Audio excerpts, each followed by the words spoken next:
नमस्ते म दावरदासी शेर्पा घर सोलुखुम्बु। म चाहिँ पेसाले प्रभातर रोय र म हाल नेपाल पर्वतन सङ्घमा एज अ प्रशिक्षकको रूपमा काम गर्दैछु भने नेपाल माउन्टेन लिडर एसोसिएसनको चाहिँ अध्यक्ष र दावा एडभेन्चर गियर सर्ट फर्ममा हामीले दावा गियर भन्छ दावा गियरको चाहिँ फाउन्डरको रूपमा कार्यरत छु। म चाहिँ उमेरको 11 वर्षदेखि चाहिँ यो ट्रेकिङ क्षेत्रमा लागेको। जब मैले कक्षा 5 मेरो गाउँमा चाहिँ स्कुल नै कक्षा 5 सम्म मात्रै थियो। कक्षा 5 सकिसकेपछि चाहिँ 6 कक्षा पढ्नुको लागि चाहिँ अर्को गाउँमा जानु पर्थ्यो भने अर्को गाउँमा जानुलाई चाहिँ 2-3 घन्टाको यात्रा गर्नुपर्ने। अनि भर्खरै 10-11 वर्षको बच्चाले चाहिँ आफै गएर चाहिँ पढ्नुपर्ने त्यो कठिनाइ अथवा परिवारबाट टाढा हुँदै गर्दाखेरि चाहिँ आफूलाई चाहिँ त्यो पढ्नुतिरको ध्यान भन्दाखेरि पनि परिवारतिरबाट टाढा भएको अलिकति बढी महसुस गर्दाखेरि पढाइमा ध्यान दिन नसकेपछि चाहिँ बिस्तारै आफूले चाहिँ अब यो पढाइमा चाहिँ जुन ध्यान दिन नसकेपछि चाहिँ त्यसको नतिजा त्यसको प्रतिक्रिया राम्रो नआएपछि चाहिँ अब म चाहिँ पर्यटन क्षेत्रमा लाग्नु पर्यो भनेर उमेरको 11 वर्षदेखि चाहिँ एज अ बैरियाको रूपमा चाहिँ पर्यटन क्षेत्रमा हाम्रो सोलुखुम्बु जिल्लाको लुक्लाबाट चाहिँ सगरमाथा आदर्श शिविरतिरको चाहिँ एज अ बैरियाको रूपमा चाहिँ काम गरेको थिएँ। मलाई चाहिँ प्रेरणा भन्दाखेरि पनि एउटा चाहिँ म आफूलाई जब आफूले चाहिँ शिक्षालाई पुनः विराम लाउँदै गर्दाखेरि मैले के गर्न सक्छु त भन्ने एउटा कुरा रह्यो। अर्को कुरा चाहिँ हामी एउटा मिडल क्लासको खेती किसान को ब्याकग्राउन्डबाट आएको मान्छेलाई चाहिँ अझ परिवारलाई अलिकति आर्थिक हिसाबले चाहिँ सपोर्ट गर्नुलाई चाहिँ के काम गर्न सकिन्छ त भन्दाखेरि चाहिँ एज अ एउटा त्यो क्षेत्रमा भएको मान्छेले चाहिँ आफूसँग अलिकति हिमाली क्षेत्रमा काम गर्न सक्ने भारीहरू बोक्न सक्ने भयो भनेदेखि चाहिँ केही लगानी नगरिकन चाहिँ एउटा नाम्लो डोरी बोकेको बलमा चाहिँ 2-4 रुपियाँ चाहिँ पैसा आर्जन गर्न सकिँदो रहेछ भन्ने कन्सेप्टबाट लागेको म मेन आफू त्यो क्षेत्रमा लाग्ने कारण चाहिँ ट्रेकिङ क्षेत्रमा 11 वर्षदेखि लागे तापनि विभिन्न चरणको विभिन्न क्षेत्रको यात्राहरू विदेशी पाहुनाहरू हाम्रो क्लाइन्ट्सहरू बन्नु पर्यो उनीहरूसँग विभिन्न फरक फरक गाइडहरूसँग चाहिँ काम गरेँ। काम गर्दै जाँदाखेरि चाहिँ मलाई जहिले पनि बढिया भन्दा चाहिँ हाम्रो किचन स्टाफको काम सजिलो देख्ने किचन स्टाफ भन्दा चाहिँ हाम्रो चलिआएको चलनमा चाहिँ शेर्पा भन्ने त्यो तिनीहरू चाहिँ अलिकति सजिलो राम्रो तलबहरू पाउने जस्तो देखिँदाखेरि चाहिँ मलाई कसरी बेटर गर्न सकिन्छ भने जहिले नै त्यो उत्सुकता थियो। त्यसपछिबाट मैले विभिन्न तालिमहरू लिएर चाहिँ म चाहिँ असिस्टेन्ट गाइड क्लाइम्बिङ गाइडसम्मको स्थितिमा पुगेँ। त्यसपछि मैले 6500 मिटरसम्मको हिमालहरूलाई नेपालको चलिरहेको चलनमा चाहिँ ट्रेकिङ पिक भन्छ ट्रेकिङ पिकहरू धेरै चढेँ। त्यसपछि ठुल्ठुलो हिमालहरूमा धेरै पटक गएँ तर मेरो मेन दायित्व मेरो जिम्मेवारी भनेको मसँग गएको क्लाइन्टहरूको चाहिँ सुरक्षितसँग चाहिँ आरोहण गराउनु अथवा त्यसले सुरक्षितसँग चाहिँ सेफ ल्यान्डिङ भनौँ न हामीले चाहिँ उनीहरूलाई चाहिँ सुरक्षितसँग चाहिँ घर पठाउनु नै मेरो मेन जिम्मेवारी रहेको कारणले गर्दाखेरि चाहिँ मैले विभिन्न क्षेत्रमा विभिन्न हिमालहरूमा आरोहण गर्दा गर्दै पनि सगरमाथाको चाहिँ मैले एउटा मात्रै सफल आरोहण भन्नुपर्छ।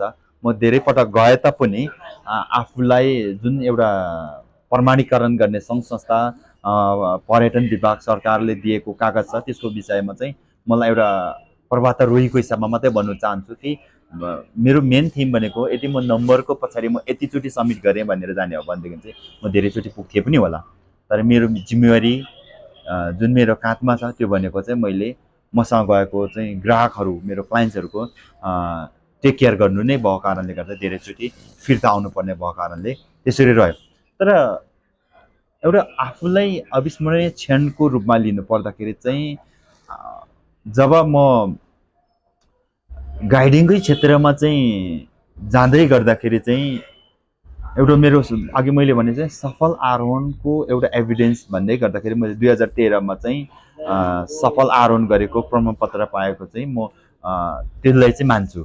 त्यसपछि फेरि जाने क्रममा चाहिँ 2014को चाहिँ अप्रिलमा चाहिँ माउन्ट एभरेस्टको गियरवेमा चाहिँ जुन खुम्बु आइसफल छ, जुन चाहिँ जोखिम मार्ग भनेर पनि चिनिन्छ, त्यसमा चाहिँ यस्तो एउटा घटना घट्यो जहाँनिर चाहिँ हाम्रो 16जना दाजुभाइ, नेपाली दाजुभाइहरूले चाहिँ ज्यान गुमाउनु परेको थियो।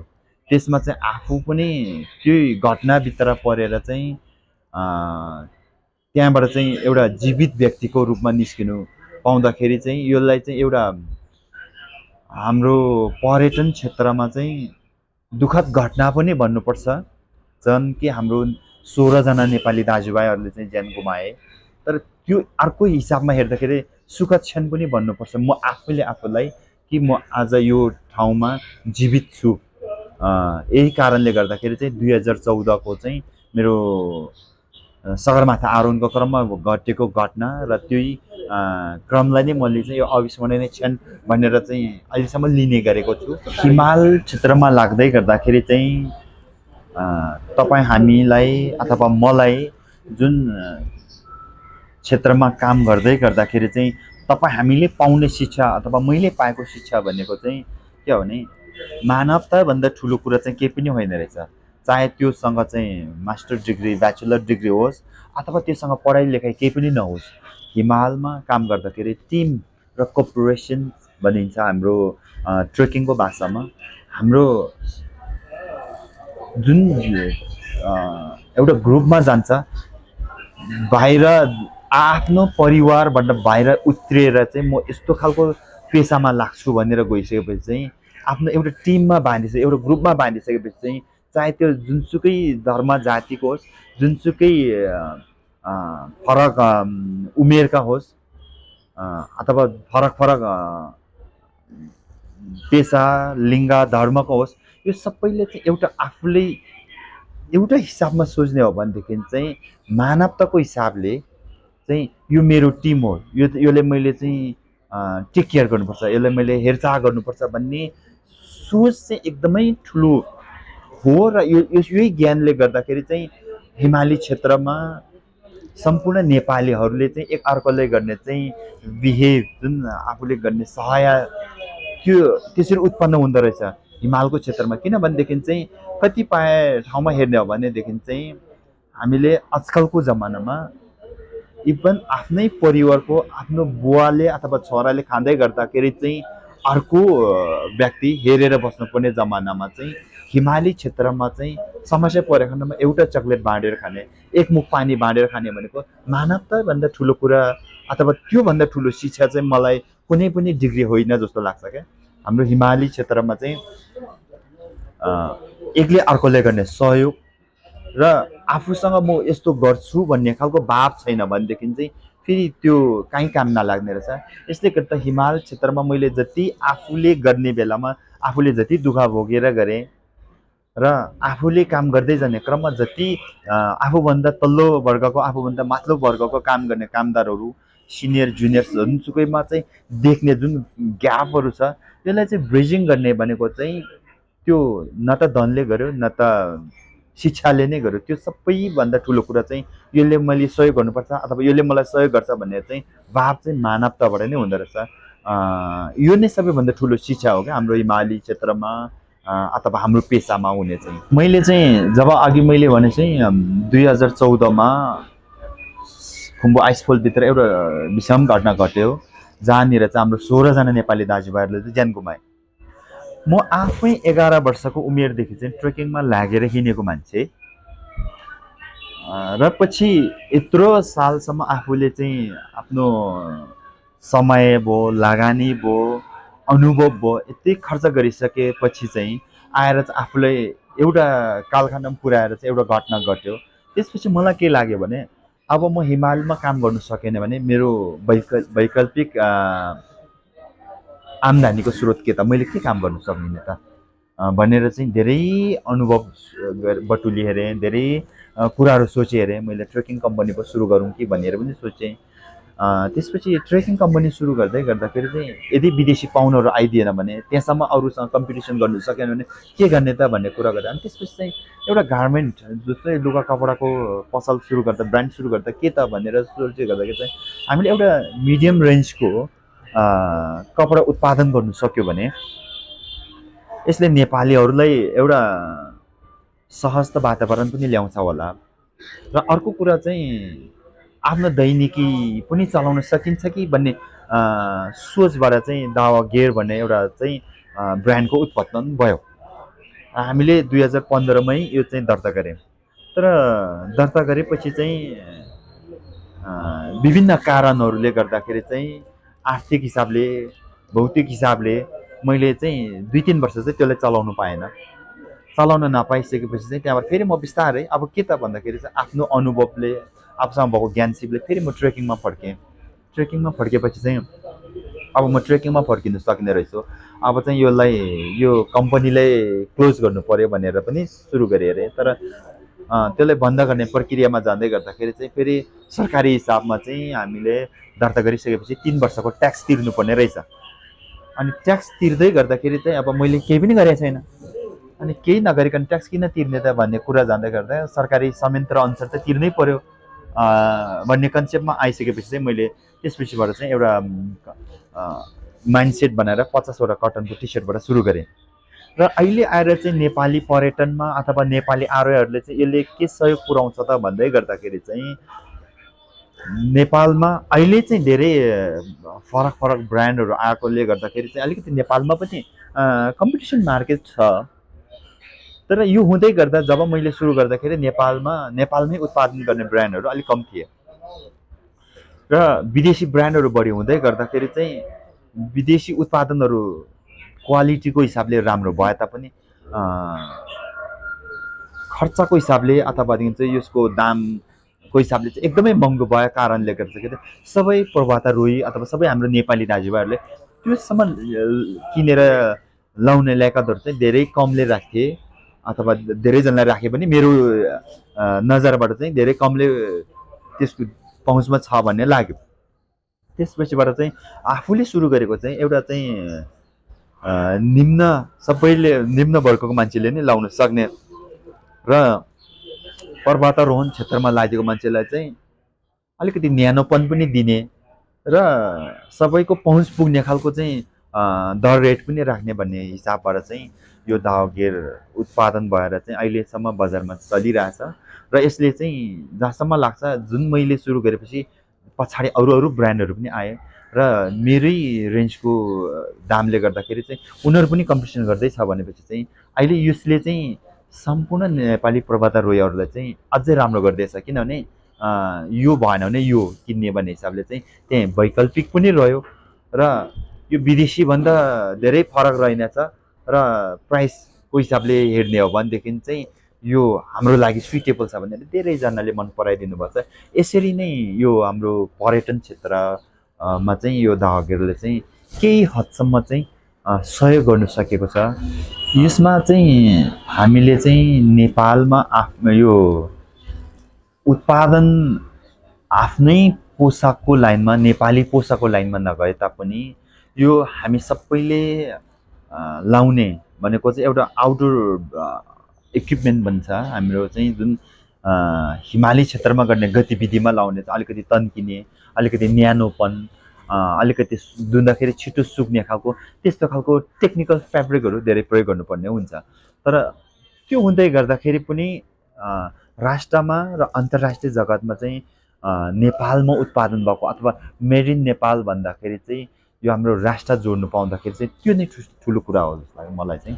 म एज अ नेपाल पर्वतारोहण सङ्घमा चाहिँ एज अ प्रशिक्षकको रूपमा काम गर्दै गर्दा आफ्नो त्यो बाल्यकालदेखिको लगानी त्यो बिचमा धेरैवटा तालिमहरू लिएर चाहिँ विभिन्न खुड्किलाहरू पार गर्दै गएर चाहिँ अहिले आएर चाहिँ गत सालबाट चाहिँ नेपालको पहिलो इन्टरनेसनल सर्टिफाइङ माउन्टेन लिडर भनेर चाहिँ एउटा ट्याग पाउँदै गर्दाखेरि चाहिँ यो भन्दै गर्दा मैले एउटा कुरा चाहिँ छुटाउनु हुँदैन।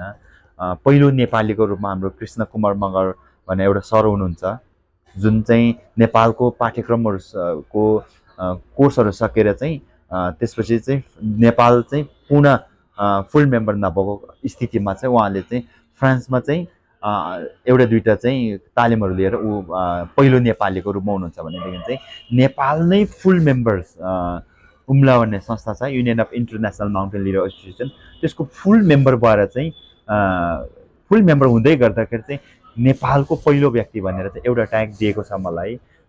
त्यो हुँदै गर्दाखेरि चाहिँ अहिले मलाई के लाग्छ भनेदेखि चाहिँ आगामी पुस्ताहरूले अब दिन प्रतिदिन हिमालहरू चाहिँ एकदम जोखिम हुँदै गर्दाखेरि चाहिँ सबैजना त्रसित भएर बस्दै गर्दाखेरि चाहिँ सबैभन्दा पहिला चाहिँ आई क्यान डु अथवा आई वान्ट टु डु भनेर चाहिँ माइन्डसेट तयार गर्नुपर्छ अबदेखि चाहिँ। किनभने पहिला चाहिँ आफ्नो दैनिकीको हिसाबले अथवा पेसागत हिसाबले मेरो बाउ बाजे जान्थ्यो, मेरो जुजु बाजे जान्थ्यो, अथवा मेरो घर परिवार दाजुभाइ दिदीबहिनी जान्थ्यो भन्ने हिसाबमा चाहिँ हिमाल यात्रा सुरु भयो भने अबदेखि चाहिँ आई वान्ट टु डु, म पनि गर्छु भन्ने खालको विलिङ पावर चाहिँ एकदमै कम्ती देख्छु आजकलको युथ अथवा यङ जेनेरेसनहरूमा। हामी अबको यङ जेनेरेसनहरू के सोच्नुपर्छ भने चाहिँ देयर इज समथिङ भनेर चाहिँ I want to do, I want to see भन्ने हिसाबले पहिलो नम्बरमा उसले आफ्नो मेन्टल स्टेटमेन्ट माइन्डसेटको गर्नु पर्यो। त्यसपछिबाट चाहिँ त्यो काम गर्नुको लागि चाहिँ के त मेरो पहिलो चरण के, दोस्रो चरण के भनेर चाहिँ विभिन्न तालिमहरूको खण्डहरू हुन्छ। म कहाँसम्म जाँदैछु त एउटा युथहरूले थाहा पाउनु पर्ने कुरा के हो भन्दाखेरि चाहिँ जस्तै हामीले चाहिँ अहिले आएर चाहिँ म +2 गरेँ, म ब्याचलर डिग्री, म मास्टर डिग्री गरेँ भन्दै गर्दा उसले चाहिँ एलकेजी युकेजी नर्सरी हुँदै उसको स्टेप वाइजमा गएको हो नि त। पहिला नै त्यो व्यक्तिले चाहिँ कख पढ्नु सक्दिनँ भनेर छोडेको भएदेखि मास्टर डिग्रीमा पुग्दैन थियो। त्यस जस्तै गरेर चाहिँ अहिले म गर्नु सक्छु अथवा आई वान्ट टु डु भन्ने माइन्डसेट बनाएन भनेदेखि चाहिँ न त त्यो अबको युवाहरूले एभरेस्ट नै चढ्न सक्छ, न त कुनै हिमाल नै। त्यही कारणले गर्दाखेरि सबै यो त्रसित वातावरण भइरहेको बेलामा चाहिँ there is something I want to do, I can do भनेर चाहिँ माइन्डसेट बनाउनु पऱ्यो। त्यसपछि विभिन्न चरणहरूको तालिमहरू छ, विभिन्न सङ्घ संस्थाहरूले चाहिँ अवेरनेसको तालिम होस् अथवादेखि चाहिँ पुनः दक्षताको तालिम होस्, विभिन्न चरणमा चलाउँछ। यही तालिमहरू लिएर चाहिँ आगामी दिनहरूमा चाहिँ यात्रा तयार गर्दाखेरि चाहिँ अबको यो च्यालेन्जेस भन्नु पऱ्यो, अबको यो कठिनाइ हिमालको यात्रामा चाहिँ आफू पनि सुरक्षित हुने भयो र आफूसँगै जाने टिमको पनि सुरक्षित हुन्छ भन्नेतिर लाग्नुपर्छ। र मैले भर्खरै भनेपछि गरेर चाहिँ अबको हिमालको यात्रा जोखिम चाहिँ कारण किन भनेदेखि चाहिँ तपाईँ हामी सबैले देखिरहेछ, ग्लोबल वार्मिङ भन्छ, क्लाइमेट चेन्ज भन्छ। पहिला सेतो हिउँ देखिरहेको हिमालहरू अहिले कालो पत्थरको रूपमा चाहिँ पहाडको रूपमा चाहिँ परिणत हुँदै गर्दाखेरि चाहिँ अबदेखि चाहिँ अघि मैले किन लेभल बाई लेभल जाँदै गर्नु पऱ्यो तालिमहरूमा भनेको कारण किन भनेको भन्दाखेरि चाहिँ अब पहिला सेतै हिउँ हुँदै गर्दाखेरि चाहिँ हिउँमा मात्रै हिँड्ने ज्ञान भए पुग्थ्यो। अब चाहिँ मिश्रित, अब चाहिँ कालो ढुङ्गामा परिणत गर्दा गर्दा ढुङ्गामा पनि हिँड्ने ज्ञान त चाहियो भनेपछि तालिम अनिवार्य छ। तर त्यो भन्दै गर्दाखेरि अबदेखि चाहिँ हिमालहरू चाहिँ दिन प्रतिदिन अझ जोखिम हुँदै गइरहेछ। चाहे जुनसुकै हिमाल होस्, एभरेस्ट होस् अथवा अरू जुनसुकै हिमाल होस्, दिन प्रतिदिन जोखिम हुँदै गएछ। जोखिम हुँदै जानुको पछाडिको कारण यो होइन कि अब गर्नै नसक्ने, त्यसको चाहिँ तपाईँ हामीले चाहिँ टेक्निकल डिमान्डहरू बढी गरिदिएछ है, ज्ञान सिपहरूको बढी गरिरहेछ। र अब पछि चाहिँ पहिलाको जस्तो चाहिँ धेरै भल्युममा नजाला, हिमाल त अवश्य त्यहीँ रहन्छ। र हाम्रो चाहिँ मात्रै के हो भनेदेखि चाहिँ पहिला सेतै देख्ने ठाउँमा चाहिँ नदेख्ने जस्तो। पहिला जुन ठाउँमा चाहिँ हामीले चाहिँ पानीहरू उपलब्ध भएर चाहिँ हामीले क्याम्पिङ गर्थ्यौँ, त्यो ठाउँमा पानीहरू नपाउने जस्तो स्थितिहरू हामीले दिन प्रतिदिन देखिरहेछौँ। यसले गर्दाखेरि चाहिँ अब यसलाई चाहिँ अन्तर्राष्ट्रिय रूपमा हामीले एउटा चाहिँ यो म्यासेज चाहिँ के जानु हुँदैन भनेदेखि चाहिँ ग्लोबल वार्मिङले गर्दाखेरि चाहिँ हिउँ पग्ल्यो, हिउँ पग्लेपछि अब हिमालमा कुहिरेर आउनु हुँदैन, विदेश आउनु हुँदैन भन्ने कुरा चाहिँ होइन। किनभने इन्टरनेसनली हेर्ने हो भने हाम्रोमा चाहिँ हिमाली क्षेत्रमा भएको कारणले गर्दाखेरि चाहिँ हाम्रो अहिले तत्कालीन हामी कहाँ आएको पर्यटकले मात्रै होइन कि धेरै ठुल्ठुलो कल कारखानाहरू चाहिँ एसियामा छन्, त्यसले गर्दाखेरि त्यसको इम्प्याक्ट चाहिँ हिमालमा परेको हो।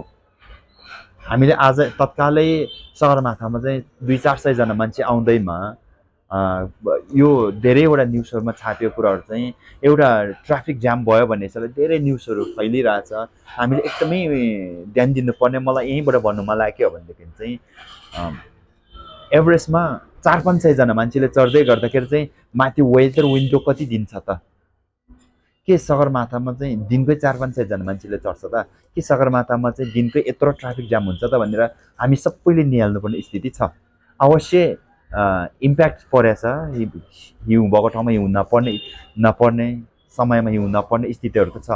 तर यसको अर्थ यो होइन कि त्यहाँ धेरैजना मान्छे भएर अब यसलाई कन्ट्रोल गर्नुपर्छ भन्ने पनि होइन।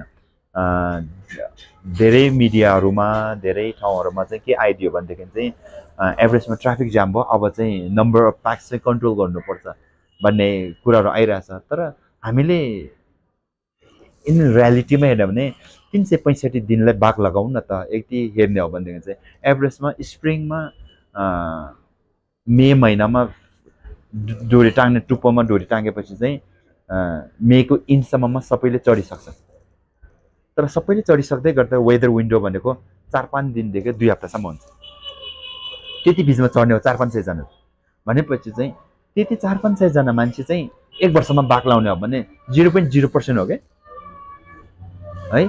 यसले गर्दाखेरि चाहिँ हामी हिमालमै जाँदै गर्दाखेरि पनि यसले ठुलो असर गरेर चाहिँ यसले हामीले सोचिहाल्नुपर्छ भन्ने त छैन। तर त्यो भन्दै गर्दाखेरि चाहिँ अब हामीले बिस्तारै बिस्तारै चाहिँ अलिकति यो धेरै प्रतिस्पर्धात्मक सिस्टमहरू भयो, यसलाई अलिकति नियन्त्रण गर्न सकिएला कि भन्ने वेबाट सोच्यो भनेदेखि चाहिँ हिमालमा अलिकति जोगाउन सकिन्छ कि भन्ने हो। योभन्दा बाहेक हामी सबैको हिमाल हो। यो हामीले हिमालमा अघि मैले भने जस्तै गरेर अब अलि लग्जरी कम गरौँ कि भन्दै गर्दाखेरि अहिलेसम्म मेरो अनुभवमा चाहिँ अब चाहिँ के गर्नु सकेला अथवा के गर्नु पर्यो अथवा के गरे हुन्थ्यो जस्तो लाग्छ भनेदेखि चाहिँ अब बिस्तारै बिस्तारै नेपाल सरकारले पनि एउटा रुल्स ल्याइदियो। हामी विभिन्न पर्यटनसँग सम्बन्धित सङ्घ संस्थाहरूले पनि पहिल्यैदेखि नै सुरु चाहिँ गरेका थियौँ, तर त्यसलाई राम्रोसँग लागू भएन। जस्तै हामीले चाहिँ एभरेस्ट मात्रै टार्गेट गरेर बस्यो अथवा कुनै पनि हिमाल मात्रै पपुलर हिमाल मात्रै टार्गेट गरेर, तर नेपालमा यति धेरै हिमालहरू छन् जुन अनएक्सप्लोर छ। नेपाल सरकारले बिस्तारै त्यसलाई खुला गर्दैछ। एक्सप्लोर भएको हिमालहरू पनि त्यहाँ पपुलर हिसाबमा चढिरहेछन्। त्यहाँ पनि अलिकति डाइभर्ट गर्नु सक्छ कि अबको यङ जेनेरेसन, अबको आउने ट्रेकिङ कम्पनी, अबको आउने गाइडहरूले त्यहाँ अलिकति डाइभर्ट गर्नु सक्छ कि भन्ने हो। अर्को कुरा चाहिँ अब त्यो ठाउँमा जाँदाखेरि के त भन्दाखेरि चाहिँ टेक्निकल एजुकेसन नै हो। टेक्निकल एजुकेसनबाट चाहिँ त्यहाँसम्म जानुपर्छ भन्ने हो। अब त्योभन्दा बाहेक चाहिँ एज अ हामीले चाहिँ म एज अ दावागिरको ओनर हुँदै गर्दाखेरि चाहिँ के भने धेरैजना मान्छेहरू चाहिँ अनप्रिपेयर्डको हिसाबले आफूसँग सही इक्विपमेन्टहरू नभएर मेरो मात्रै गियर किन्नुपर्छ भन्ने होइन, जुनसुकै व्यक्ति जुनसुकै ब्रान्डको लाउनु भए पनि अलिकति साथीभाइको लैलैमा नलाइकन चाहिँ हामीले एउटा चाहिँ थिम छ, प्लान अहेड एन्ड प्रिपेयर। म कहाँ जाँदैछु, कुन क्षेत्रमा जाँदैछु, त्यहाँको वातावरण के छ भनेर चाहिँ अलिकति हावापानी कुन समयमा जाँदैछ भनेर चाहिँ सोचेपछि चाहिँ त्यो अनुसारको प्रिपेयर गर्दै गर्दाखेरि चाहिँ आफ्नो ज्यानलाई पनि जोखिम नहुने र आफूले लगेको टिम अथवा आफू जाँदै गरेको गन्तव्यमा पुगेर आउनुलाई चाहिँ एकदमै ठुलो सपोर्ट गर्छ। किनभने धेरैजना मान्छेहरू चाहिँ के रहेछ भनेदेखि चाहिँ म फलाना ठाउँमा पुगेर आएँ नि भन्दा ए तिमी पनि जाने हो म पनि जान्छु नि भन्ने हिसाबले चाहिँ त्यहाँ गइदियो। त्यहाँ जाँदै गर्दाखेरि चाहिँ हजारौँको लगानी गरेर जान्छ, तर त्यो अघिल्लो कदम सुरु गर्नुभन्दा अगाडि चाहिँ त्यहाँ सोचेर त्यहाँ जाडो हुन्छ भनेर चाहिँ एउटा न्यानो लुगा नलाने अथवा त्यहाँनिर चाहिँ गाह्रो हुन्छ अरे साथी चाहिन्छ भनेर त्यो सोच नलिने अथवा त्यो ठाउँमा जोखिम छ त्यहाँनिर चाहिँ मलाई एउटा गाइड चाहिन्छ भनेर त्यो नसोच्नेले गर्दाखेरि चाहिँ हाफ वेबाट चाहिँ आफ्नो गन्तव्यलाई टुङ्गो लगाएर पुनः विराम लाएर चाहिँ फिर्ता आएको रेकर्डहरू धेरै छन्। अहिले नेपाल सरकारले पनि चाहिँ नेपाली पर्यटनलाई अलिकति विकसित गर्नुपर्छ भनेर चाहिँ हप्तामा 2 दिन 3 दिन छुट्टी दिने सिस्टमहरू गर्दै गर्दा त्यसमा हामीले अब 1 वर्षसम्मको छुट्टीलाई चाहिँ कम्पाइल गरेर एउटा चाहिँ 1 हप्ता 2 हप्ताको चाहिँ छुट्टी मिलाएर चाहिँ घुम्ने गर्दै गर्दाखेरि चाहिँ अगाडि नै अलिकति सोच बनाएर चाहिँ आफ्नो यति धेरै छुट्टीहरू चाहिँ एक ठाउँमा जम्मा गरेर म त्यो क्षेत्रमा त्यो यात्रामा लाग्छु भन्दै गर्दा अलिकति रिसर्च गरेर अनुभवीहरूसँग सोधेर त्यो ठाउँको यात्रा तयार गर्नुभयो भनेदेखि चाहिँ हजुरहरूको यात्रा पनि सफल हुने भयो र सम्पूर्णले चाहिँ अफकोर्स मेरो मात्रै नभएर चाहिँ जोसुकैको चाहिँ ब्रान्ड होस्, जोसुकैको लुगा उत्पादन होस्, नेपालीले नेपाली उत्पादनलाई मन पराइदियो भयो भने हाम्रो नेपालको अर्थतन्त्र उठाउनलाई चाहिँ त्यस्तो धेरै अप्ठ्यारो लाग्छ जस्तो लाग्दैन मलाई। किनभने हामी एक वर्षमा चाहिँ हजारौँ लाखौँको आम्दानी चाहिँ विदेशी प्रडक्टहरूलाई दिन्छौँ क्या। हाम्रो नेपालमा उत्पादन हुँदै नभएको त हामीसँग विकल्प नै छैन। तर मेरो तपाईँको एबिसिडी एक्सवाइजेड जसको भए पनि नेपालको उत्पादनलाई चाहिँ प्रोत्साहन दिएर चाहिँ मन पराइदिनु भयो भने अथवा त्यो लेभलको प्रिपरेसन गर्नुभयो भनेदेखि चाहिँ आगामी यात्राहरू चाहिँ राम्रो हुन्छ जस्तो लाग्छ। म आफू चाहिँ अघि भनेसकेर चाहिँ पर्यटन क्षेत्रमा उमेरको 11 वर्षदेखि लाग्दै गर्दाखेरि चाहिँ र पछिल्लो समयमा आएर मैले चाहिँ नेपाललाई चाहिँ इन्टरनेसनली रेकग्नाइज गरिदिएँ मैले भन्दै गर्दाखेरि चाहिँ नेपालमा यो इन्टरनेसनल स्ट्यान्डर्डको एउटा तालिम पनि रेकग्नाइज गर्नुपर्छ भनेर जति हाम्रो टिम एउटा लागि पऱ्यौँ।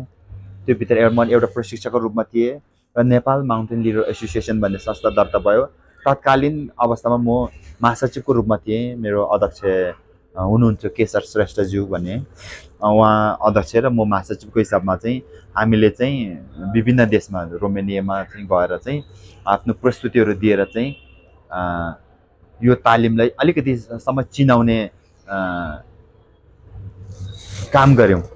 यो तालिमलाई नेपाल पर्वतारोहण सङ्घले सञ्चालन गरेको तालिमलाई त्यहाँसम्म चिनाउने हाम्रो तर्फबाट, हाम्रो संस्थाको तर्फबाट जुन अन्तिममा चिनिने चाहिँ राष्ट्र चिनिने हो। तर त्यो भन्दै गर्दा हामी खुद आफ्नो पैसा तिरेर चाहिँ गएका थियौँ।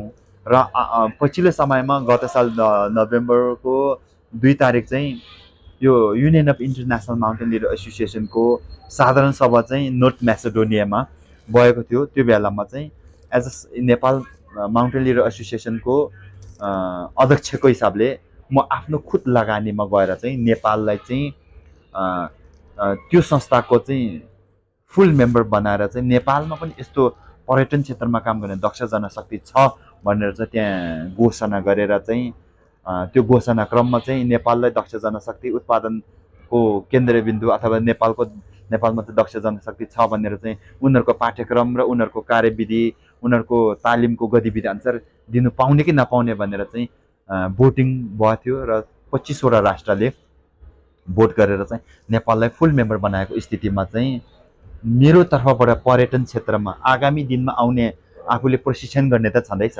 म विभिन्न सङ्घ संस्थामा गएर प्रशिक्षण गर्छु, त्यो त मेरो तर्फबाट छँदैछ।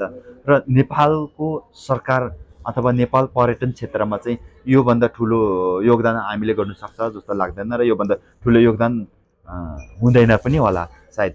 र त्यो सँगसँगै दावागिर भनेर जुन मैले अघि भनेको जुन मेरो आफ्नै घटनाबाट पश्चात चाहिँ सुरु गरेको जुन नेपाली ब्रान्ड छ त्यसले चाहिँ यो आउटडोर बेसको चाहिँ गियरहरू उत्पादन गर्छ।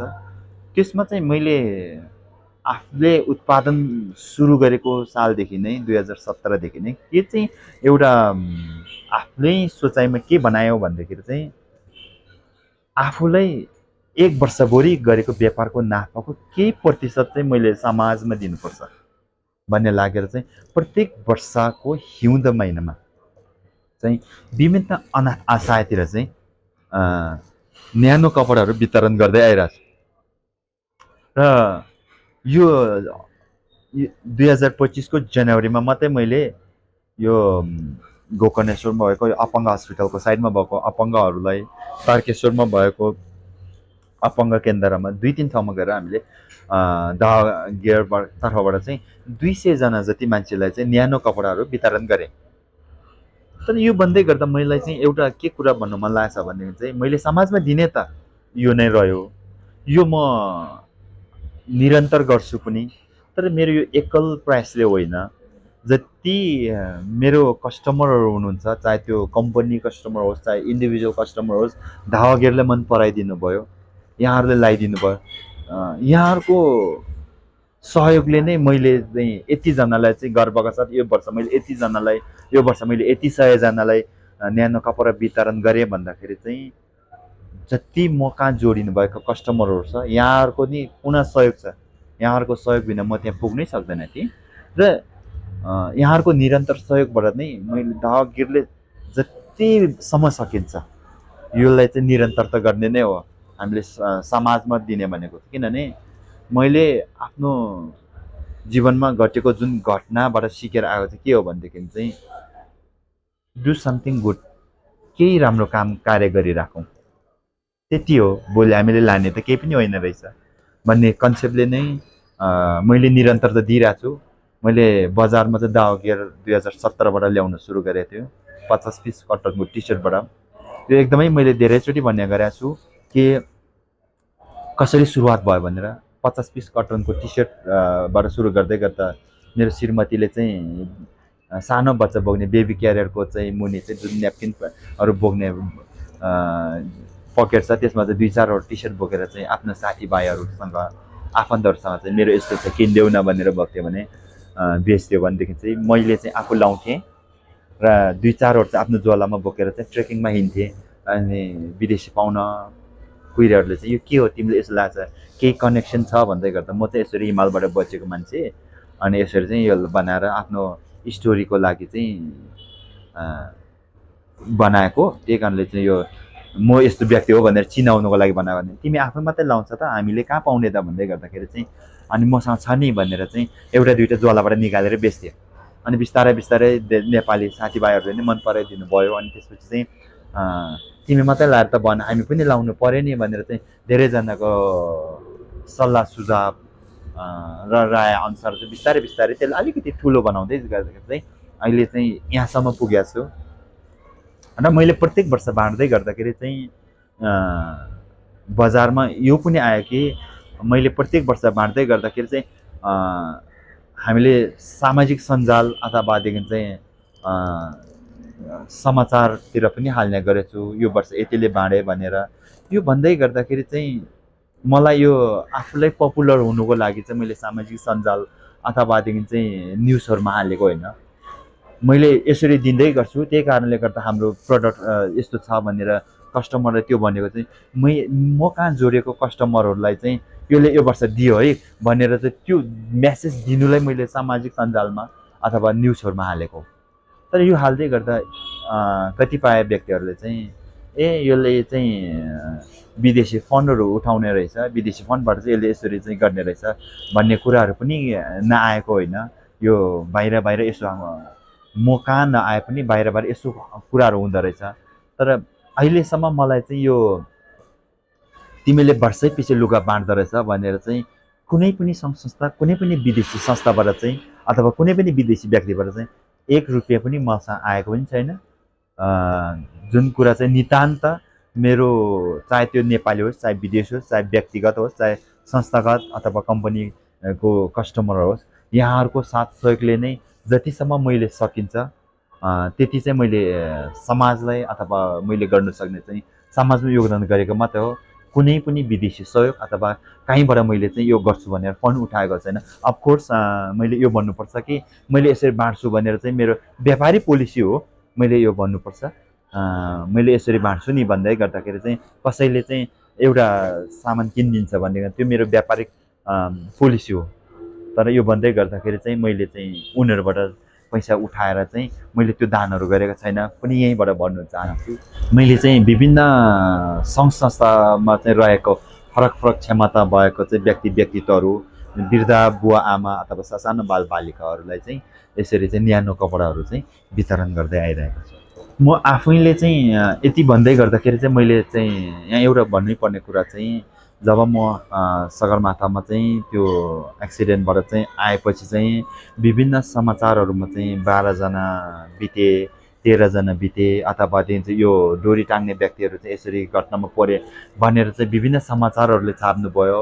यहाँहरूले जे बुझ्नुभयो यहाँहरूसम्म चाहिँ जति रिसोर्सले भ्यायो त्यो समाचार छापिएको यहाँहरूप्रति त सम्मान छँदैछ। तर सत्यता के हो र म आफू डोरी टाङ्ने व्यक्ति नभइकन कुनै पनि विदेशी टिमलाई चाहिँ माथिसम्म पुर्याउनुलाई चाहिँ एज अ क्लाइम्बिङ गाइडको रूपमा एज अ क्लाइम्बिङ शेर्पाको रूपमा चाहिँ सामानहरू ओसार पसार गर्ने एउटा आरोहीको रूपमा थिएँ भनेर पनि त्यो मेसेज दिनुलाई चाहिँ मैले एज अ अटोबायोग्राफीको रूपमा शेर्पा सर्भाइभर स्टोरी भनेर एउटा म आफैले लेखेर चाहिँ एउटा किताब आउँदैछ अबको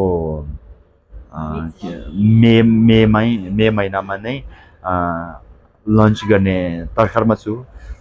यसले गर्दाखेरि चाहिँ यहाँहरूले यो किताबलाई पनि मन पराइदिनुहुन्छ अथवादेखि चाहिँ यहाँहरूले यो मेरो बाल्यकालदेखिको यात्रालाई चाहिँ जुन शब्दमा उतारेको छु, पाना पानामा उतारेको छु, यहाँहरूले पनि त्यो पनि मन पराइदिनुहुन्छ भन्ने म पनि विश्वास राखेको छु।